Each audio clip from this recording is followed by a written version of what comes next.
Welcome to Shambhalli Pujitha vlogs. ఈరోజైతే ఉలవల తాలింపు అయితే చేసుకుందాం రండి. ముందుగా కావాల్సిన పదార్థాలు: ఉలవల్ని ఉడకపెట్టి ఉంచుకోవాలి, పచ్చి కొబ్బరి తురుము, ఎండుమిరపకాయ, ఆవాలు, జీలకర్ర, కరివేపాకు, సన్నగా తరుక్కున్న ఉల్లిపాయలు. ఉలవల్ని అయితే ముందుగా ఓవర్ నైట్ సోక్ చేసుకొని కుక్కర్లో అయితే వాటర్ యాడ్ చేసుకొని ఉలవలు యాడ్ చేసుకొని ఒక 5 విజిల్స్ అయితే పెట్టుకోవాలి. తర్వాత తాలింపుకి ప్యాన్ పెట్టుకొని ఆయిల్ వేసుకొని జీలకర్ర, ఆవాలు, ఎండుమిరపకాయలు అయితే వేసి చిటపటలాడేంత వరకు ఫ్రై చేసుకోవాలి.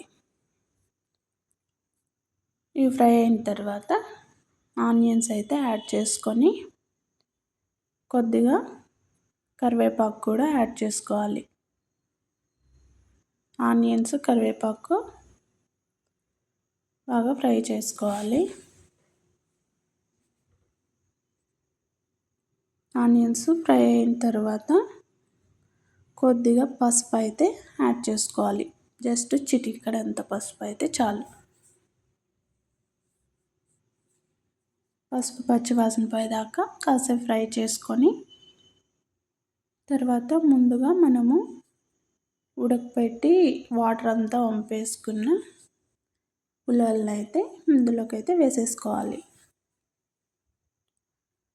సరిపడినంత సాల్ట్, ముందుగా తురుము పెట్టుకున్న పచ్చి కొబ్బరిని కూడా వేసుకొని బాగా మిక్స్ చేసుకోవాలి. ఈ రెసిపీ అయితే మీరు కూడా ట్రై చేయండి. హెల్త్కి చాలా మంచిది. దీనివల్ల చాలా హెల్త్ బెనిఫిట్స్ అయితే ఉన్నాయి.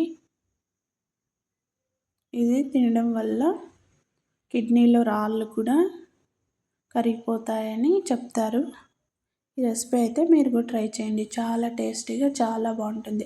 ఇలా పచ్చి కొబ్బరి యాడ్ చేసుకోవడం వల్ల కమ్మగా చాలా బాగుంటుంది. అంతే, ఇలా బాగా కలుపుకున్నారంటే ఉలవ తాలింపు అయితే రెడీ.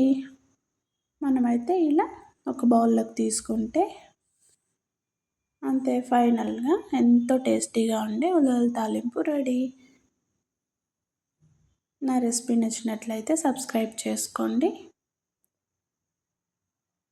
Bye friends.